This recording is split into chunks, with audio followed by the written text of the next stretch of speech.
यहां पर आकर के अब हमारा पार्ट खत्म होता है। ठीक है, तो अब मैं जाने से पहले अब बताइए आप लोगों की दिक्कतें क्या है।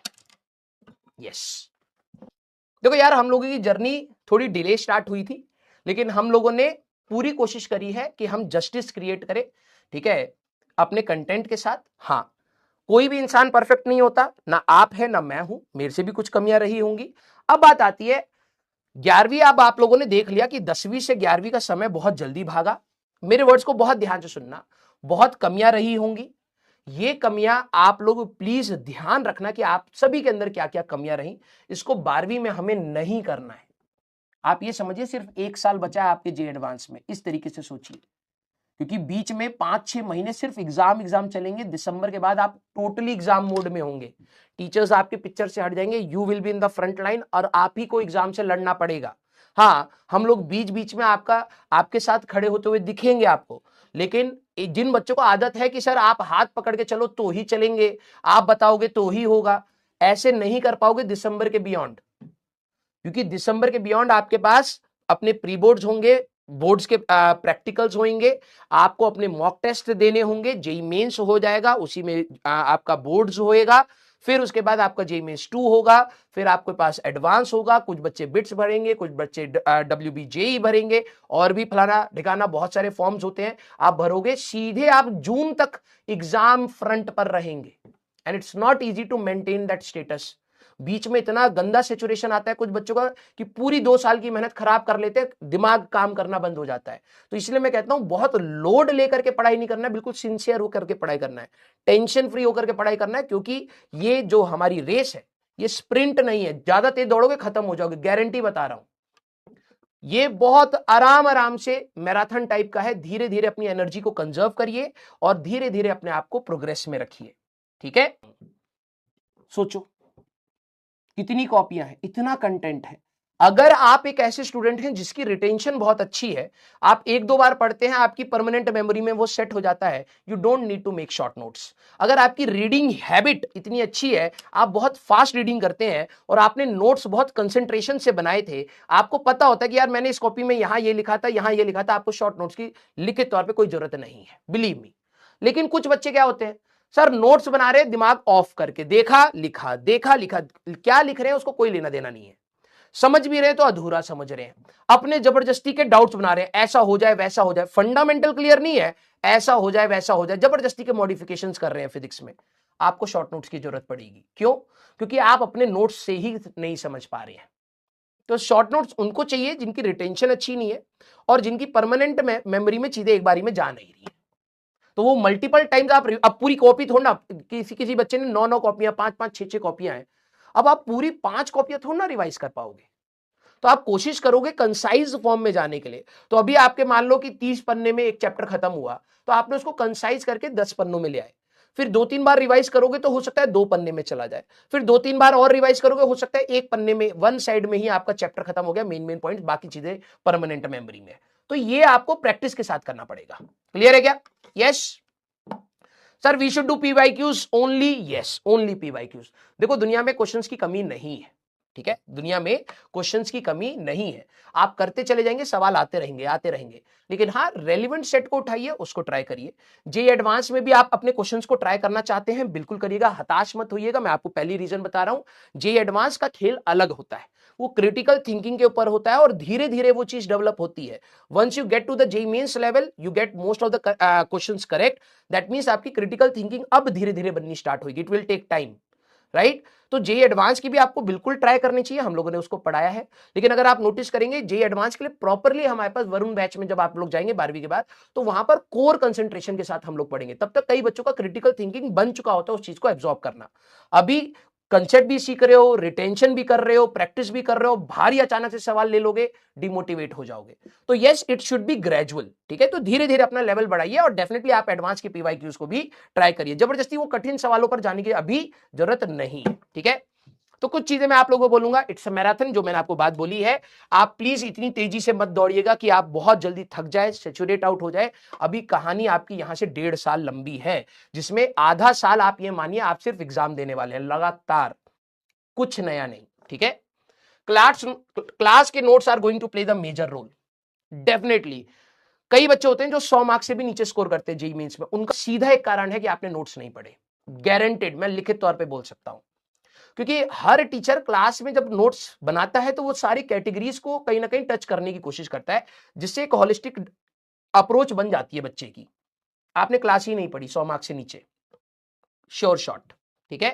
तो क्लास के नोट्स अच्छे से रिवाइज करेंगे, हर सब्जेक्ट का, फिजिक्स केमिस्ट्री मैथ्स सभी का। लेस वेटेज वाले टॉपिक्स को आप लास्ट में करें, इंपॉर्टेंट को फर्स्ट प्रायोरिटी देकर के रिवाइज करें। अब आपके पास यहां पर जो समय रहेगा तो लेस वेटेज, मैंने आपको वेटेज बता दिया है। अब 12वीं के ओरिएंटेड के हिसाब से पढ़िए, साइमल्टेनियसली 11वीं के गड्ढों को भरिए। क्या मतलब सर?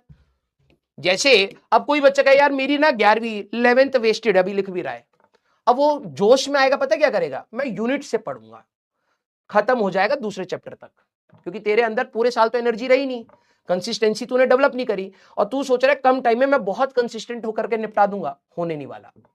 डिसिप्लिन एंड कंसिस्टेंसी बनाई जाती है, तूने नहीं बनाई है, इसीलिए वेस्ट हुई है बेटा। ये लिस्ट है, सबसे पहले इनको रिवाइज करेंगे किसी भी तरीके से, इसी के सवाल 2-2 बार लगा, 2 या 3 बार लगाने पड़ जाए, खुद से जब तक आंसर तक ना पहुंचो तब तक लगाते रहे ना, ठीक है। तो पहली प्रायोरिटी आपके लिए क्या होनी चाहिए, इंपॉर्टेंट, वो मैंने आपको लिस्ट दे दी है, उसके ऊपर पहले, अगर आप वो कर चुके हैं, बाकी उसके बाद भंडारा है जिसमें आपको कुछ भी करना हो आप कर सकते हैं। मैं अपने बच्चों को हमेशा कहता हूं always smile and keep fighting. देखिए भाई, आप लोग बहुत परेशान हो सकते हैं इस पूरी जर्नी में, ठीक है, लेकिन अपने आप को खुश रखिएगा। अपने देखो, दो प्रकार के बच्चे मैंने अपने टीचिंग करियर में फेस किए हैं। एक बच्चे होते हैं सिंसियर और एक बच्चे होते हैं जबरदस्ती का स्ट्रेस लेने वाले। उनको लग रहा होता है कि अगर मैं स्ट्रेस ले रहा हूं तो that means it is healthy for my competition. बेवकूफ हो तुम। आप में से कई सारे होंगे जो शायद आउटपुट जनरेट नहीं कर पा रहे हैं, लेकिन ऑल टाइम स्ट्रेस में है कि यार मेरा सिलेक्शन होगा, मेरे जेईई मेंस में कितने आएंगे, उनका ऐसा मार्क्स आ रहा है। ये शेयर नॉनसेंस है। आपको सिंसियर होना है, आपको डिसिप्लिन्ड होना है, आपको स्ट्रेस नहीं लेना है। कई बच्चे अपनी तैयारी में ये सोचते हैं कि मैं स्ट्रेस में हूं तो मेरी तैयारी चल रही है। नहीं बेटा, तुम बेवकूफ बना रहे हो अपने आप को। आपको सिंसियर होना है। अगर आपने एक पर्टिकुलर टाइम टेबल बनाया तो 70-80% of the time table should be done by your sleep. सोने से पहले 60-70% हो जाना चाहिए, क्योंकि आप कभी भी टाइम टेबल बनाएंगे तो आप आइडियल टाइम टेबल बनाएंगे। मैं इतने बजे उठूंगा, इतने बजे सो जाऊंगा, ये नहीं होता वो। तो 60-70% का टारगेट हर दिन अचीव होना चाहिए हमसे। बच्चे क्या करते हैं, उसके बाद नहीं हुआ, स्ट्रेस बना रहे, भाई मैंने सुबह भी समय बर्बाद किया था, अभी भी करूंगा, मैं ब्रेक नहीं लूंगा, मैं लगातार पढ़ूंगा। शरीर खराब हो गई, बीमार पड़ गए, तबियत खराब हुई, 2 दिन गए, 2 दिन का स्ट्रेस और piled up. Don't do that, don't do that. आप अपने आप को टॉर्चर मत करिए इस तैयारी में। ये तैयारी कठिन है तो सिंसियरिटी डिमांड करती है, कॉम्प्लेक्स नहीं है। मैं हर बार कहता हूं, एक्चुअली में जो बच्चे ओवर थिंकर्स होते हैं वो इसको इतना कॉम्प्लिकेटेड तैयारी बना देते हैं। ये भी करेंगे, वो भी करेंगे, ये भी बता दो, वो भी बता दो, सब दे दिया। लिटरली बता रहा हूं, अगर आज उनका टेस्ट लेना और जितना पढ़ा है उतने का ही, तुमसे टॉपिक कोई पूछ लेना कि भाई तू एक चैप्टर बता दे जिसमें तू कॉन्फिडेंट है सबसे ज्यादा, उसका अगर तेरे से तमीज से टेस्ट ले लिया जाए, उसमें मार्क्स ना आए 50%। बट आपके अंदर क्या डिमांड रहती है, भाई कुछ नया पढ़ने से, कुछ बच्चों को रहेगा ये, कुछ नया पढ़ लूंगा तो मेरा सिलेक्शन हो जाएगा। नया नहीं, जो पढ़ा है उसको सही तरीके से जवाब देने से सिलेक्शन होता है। तो अपने ना इस एटीट्यूड को जो आप लोगों ने 11वीं क्लास में कहीं ना कहीं बना लिया है, इसको चेंज करिए बेटा, क्योंकि समय अब बहुत कम रहेगा आपके पास इन सारी चीजों पर काम, क्योंकि दोबारा से कंटेंट आएगा। तुम्हारी अभी 13 कॉपी 15 कॉपियां भरी हैं, इसका डबल अभी होने वाली है, क्योंकि अभी 12वीं भी है। इतना ही कंटेंट है, लेकिन यस, अगर आपने मेहनत करा होगा थोड़ा आसान लगेगा, कंटेंट इतना ही आपको मिलने वाला है। तो आप सोचिए, आपको इतना कंटेंट अपने दिमाग में रखना है सो दैट आप एग्जाम में उसको यूज कर पाए। तो आप अपने आप को प्रेशर कुकर मत बनाइए, हमेशा खुश रहिए, और हाँ, मेहनत करते रहिए, उसका कोई विकल्प नहीं है, कोई विकल्प नहीं है। मैं एक चीज और लिखी थी, ठीक है, लाइफ इज अनफेयर। आप में से कई बच्चे ऐसे होंगे जो अगले साल शायद, मैं बहुत सारे बच्चों के कमेंट्स पढ़ता हूं तो मुझे ये सबसे ज्यादा दुखद लगता है, बच्चे दूसरे की सक्सेस से बहुत जलते हैं, ठीक है, जिसने मेहनत करा और फिर कहते हैं कि यार उसका दिन था, वो लकी था, ठीक है, मान लिया। मैं खुद कहता हूं लाइफ इज अनफेयर, लेकिन मैं इसको लेकर के रोता नहीं, ठीक है। कई बार मेरे को ऐसा लगता है कि शायद मेरे पास ये ऑप्शन होता तो मैं इससे बेहतर कर लेता, लेकिन लाइफ ने मेरे को वो मौका नहीं दिया तो मेरे को नहीं मिला, तो मैं रोऊंगा नहीं। ध्यान सुनना, it give opportunities rarely but be prepare to take it when it presents one. मैं हमेशा अपने बच्चों को यह बात कहूंगा कि आप अपने आप को काबिल बनाइए। लाइफ अनफेयर है, हो सकता है आपको मौका ना दे, लेकिन अगर मान लो किसी दिन किसी चीज का भी मौका दिया तो उस दिन गधे जैसे बैठ करके ये मत बोलना मेरे से तो होगा ही नहीं, जाने देता हूं। और ये आप करते हैं। मैं आपको एग्जांपल दे रहा हूं, 11वीं क्लास में टीचर ने कई बार बोला कि बेटा मत कर ये चीज, मत कर ये चीज, मत कर। That was the opportunity given by life. तू उसको कहता है ये तो एक सिचुएशन है, वो अपॉर्चुनिटी थी। तूने अपने आप को काबिल नहीं बनाया था कि हाँ यार सर बोल रहे हैं कि नहीं करनी, ऐसी चीजें नहीं करनी, ऐसी चीजें नहीं करनी, उसको मैं इंप्लीमेंट कर जाऊं। तेरे को लाइफ बड़े पिक्चर में अनफेयर दिख सकती है, रियलिटी है, लेकिन तू शायद माइक्रोस्कोपिक लेवल पर ये नहीं सोचेगा कि कितनी बार तेरे को करेक्शन करने का मौका मिला है। ठीक है, तो be capable enough to handle दो सिचुएशन जहां पर लाइफ आपको मौका दे। लाइफ आपको कभी ना कभी मौका देगी, छोटा दे या बड़ा मौका दे, लेकिन अगर आप कैपेबल नहीं होंगे आप उसको मिस आउट कर जाएंगे। मैंने एक बहुत फेमस लाइन पढ़ी थी, अगर आप दुनिया का सारा पैसा इक्वल करके सभी में बांट दोगे ना, कई लोग सोचते हैं कि अमीर तो पैसा लेकर के बैठा हुआ है, गरीबों में नहीं बांटता है। एक जगह मैं पढ़ रहा था तो वहां पर मैंने एक चीज सीखी थी कि अगर आप दुनिया का सारा पैसा लेकर के सभी में बराबर बांट दोगे ना, वो घूम घाम कर दोबारा उन लोगों के पास चला जाएगा। क्यों? क्योंकि वो स्मार्ट हैं उस चीज को अटेन करने के लिए, और कुछ लोग नहीं होते हैं। रियलिटी है, रियलिटी है।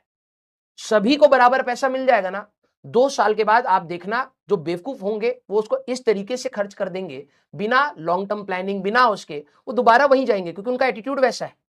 और जिसका एटीट्यूड होता है सही में आगे ग्रो करने का, वो ग्रो कर जाएगा, तुम भले ही उसको बराबर स्टैंड पे कर दो।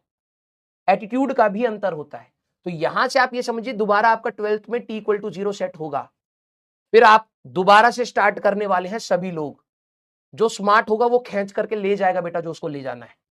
तुम भले ही बोलते रहो कि हमें ये नहीं मिला, हमें वो में नहीं मिला, T=0 तुम सबका सेम था। ठीक है, तुम यहां से कितना लेकर के जाते हो तुम्हारी कैपेसिटी भी डिसाइड करती है। Exam is, it's never too late to start, ये तो आपको ऑब्वियसली बात पता है। आपको कई बच्चे कहते हैं सर क्या मैं यहां से स्टार्ट करूं, मेरा इतना बैकलॉग है तो हो जाएगा। तो एक्चुअली में एक्सक्यूज फाइंड कर रहा है। रियलिटी ये है तू जब भी स्टार्ट करेगा कुछ ना कुछ बेहतर लेकर के जाएगा। अगर आज तू इस लेवल पर है, तू मेहनत नहीं करेगा, डेफिनेटली नीचे जाएगा। 4 दिन तू जितना पढ़ाया ना, तू 1 महीना इसको बिल्कुल साइड कर दे, देखो जितना भी आता था तेरा नीचे ही हो जाएगा। लेकिन अगर तेरे को जो भी आता है ना, तू 1 महीना बस इस पे रिवीजन करता चल। मैं ये नहीं कह रहा हूं तू यहां से यहां जाएगा, तू यहां से यहां जरूर होगा। तो जब तुम एफर्ट्स डालते हो राइट डायरेक्शन में, it always take you ahead. तो मैं आपको कह रहा हूं कि कभी भी आपको ऐसा नहीं होना चाहिए कि यार मैं काफी लेट हो गया हूं, जिस दिन जागो उसी दिन सवेरा है बेटा। ठीक है, अगर आप बीच में ऐसे रास्ते पर पड़ जाते हैं जहां पर आपको लगता है शायद आपने चीजें खराब कर दी हैं, 12वीं के मिड में भी हो सकता है, अभी भी हो सकता है, प्लीज T=0 अपना सेट करके दोबारा स्टार्ट करिए। यहां से भी कई चीजें आप अटेन कर सकते हैं। ठीक है, अगला साल, जैसे ये साल आपके लिए टफ था ना, पूरे एकेडमिक करियर में मैं आपकी बात कर रहा हूं, इंजीनियरिंग इंक्लूडेड, 11वीं जितना कठिन ईयर आपका पूरे एकेडमिक करियर में कहीं नहीं होगा, और 12वीं जितना इरिटेटिंग ईयर कहीं नहीं होगा। पता है क्यों? क्योंकि आपको बहुत सारी चीजों को एक साथ मैनेज करना है। कठिन सिलेबस वाइज नहीं है, मैनेजमेंट वाइज है। 11th का रिवीजन भी साइमल्टेनियसली करना है, 12th के बोर्ड्स पर भी ध्यान देना है, जेई मेंस पर भी ध्यान देना है, जेई एडवांस पर भी ध्यान देना है। 4 फ्रंट्स, और जिनका स्कूल है स्कूल के एग्जाम्स भी रहेंगे, 4 फ्रंट्स की लड़ाई एक साथ लड़नी होती है। तो ये मैनेजमेंट वाइज कठिन होगा, कंटेंट वाइज कठिन नहीं है as compare to 11th। 11th में सिर्फ कंटेंट की वजह से ही कठिन हो जाता है। And last, this exam is not the end, IITs are not the best, engineering is not the only option. This is what I believe. मैंने हमेशा आपको कहा है बबल में मत रहिएगा कि आप IITs पहुंचेंगे then only you will get the success. No, आप कहीं से भी अटेन कर सकते हैं, that is up to you. अगर आपका एटीट्यूड सही है you will definitely gain something, definitely. तो आप सबका अपना अलग अलग अप्रोच होता है। मेरे सामने कोई प्रॉब्लम आती है, मैं सीधे सबसे पहले सोल्यूशन की बात सोचता हूं, मैं प्रॉब्लम सोचना ही बंद कर देता हूं। एक बार प्रॉब्लम समझो क्या है, अब सोल्यूशन क्या है, मैं बैठ करके रोऊंगा नहीं कि प्रॉब्लम है, ठीक है। प्लीज अपना एटीट्यूड चेंज करिए, हाँ अपना बेस्ट दीजिए। सर मेरे अपना बेस्ट दिया, अगर मेरा आईआईटी नहीं निकला तो भी बहुत कुछ है सर, लेकिन मुझे तो आईआईटी चाहिए, आज चाहिए ना बेटा, 10 साल बाद तो नहीं चाहिए होगा, 10 साल बाद कुछ और इंपॉर्टेंट होगा, हो सकता है घर हो, गाड़ी हो, बाहर ट्रेवल करना हो, पेरेंट्स की तबीयत खराब हो, उनको हॉस्पिटल ले जाना हो, उस दिन कुछ और इंपॉर्टेंट होगा। क्या तू उस दिन के लिए कैपेबल बन रहा है या नहीं बन रहा है, ये मैटर करता है। आज हो सकता है मैटर करता है कि हाँ एक अच्छा कॉलेज होगा तो सर अच्छा स्टार्ट मिलेगा, यस। अगर नहीं हुआ तो अपना 100% दे, अगर नहीं हुआ तो क्या यही खत्म होगी सारी चीजें? नहीं, तेरी एज बढ़ेगी, तेरे को आगे की प्रॉब्लम्स आएंगी, तेरे को आगे के सॉल्यूशंस ढूंढने हैं, तेरे पेरेंट्स की डिपेंडेंसी तेरे ऊपर होगी, बहुत सारी लाइफ है अभी हमारे पास। तो यहां कुछ खत्म नहीं हो रहा है, यहां स्टार्ट हो रहा है। कुछ बच्चे सोचते हैं this is the end, no this is the beginning.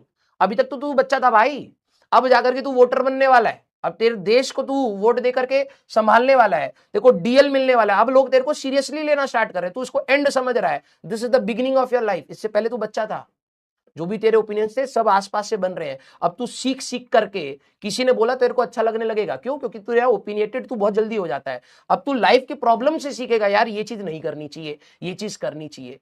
तो अब लाइफ स्टार्ट हो रही है बेटा, तो इसमें कोई नेगेटिव फुटप्रिंट मत रखिएगा कि यार पहली नेगेटिविटी से रखिए कि हमारा सिलेक्शन नहीं हुआ। अरे ठीक है, एक पहला एग्जाम था, नहीं हो पाया, नहीं हो पाया, हमने अपना 100% दिया, that really matters, right. And stay healthy.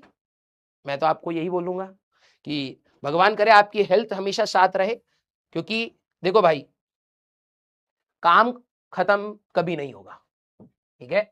मैं पढ़ाता चला जाऊं, पढ़ाता चला जाऊं, मैं मर जाऊंगा लेकिन नहीं होगा, मेरी जगह कोई और आएगा वो भी मर जाएगा लेकिन कंटेंट खत्म नहीं होगा, पढ़ते ही चले जाओगे।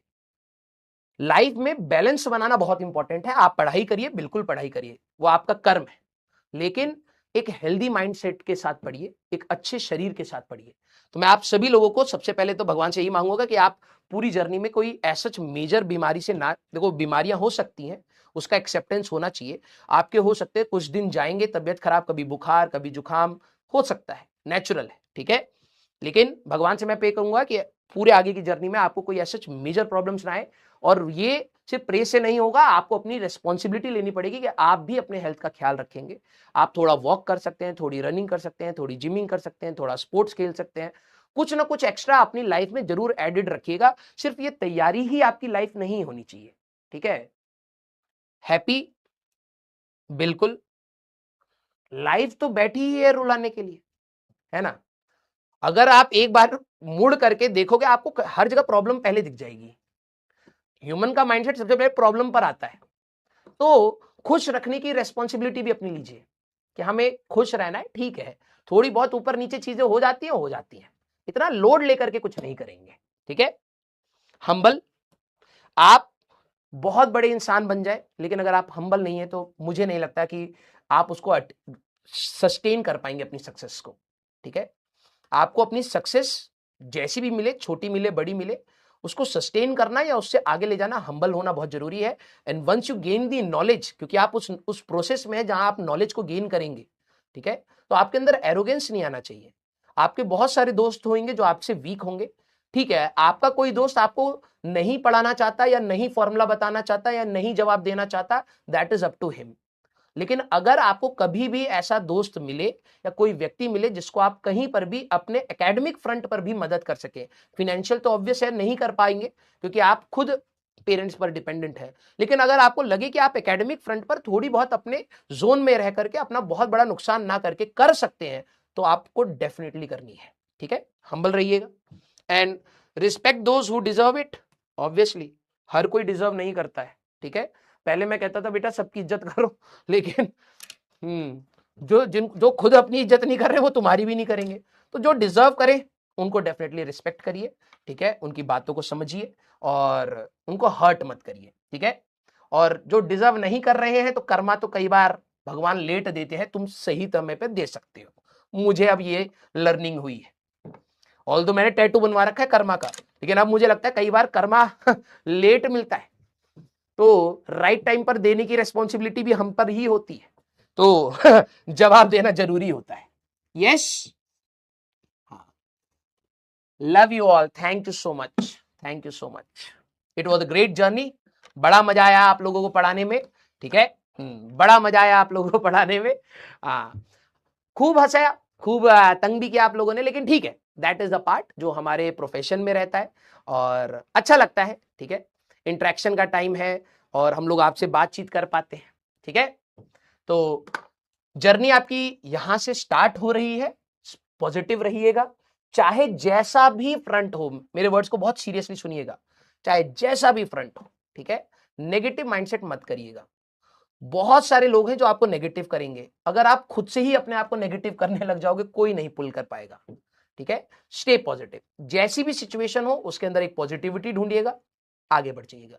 यही है हमारे पास लाइफ, हमें 60-70 साल काटने हैं नेगेटिविटी में और परेशान होकर के तो नहीं काटने का पर्पस है। I hope I am making my point clear. मेरे को लाइफ जीनी है और खुशी होकर के जीनी है। अगर मैं जबरदस्ती अपने में पेन पॉइंट्स डालूंगा तो ये तो टॉर्चर है भाई, जेल में थोड़ा ना जीना है हमें। यस, तो खुश रहिएगा, ठीक है। Love you all, thank you so much, thank you so much बेटा। ये भाई मिलते हैं अपन लोग दूसरी साइड में, ठीक है। All the best, love you all, thank you so much, tata bye bye.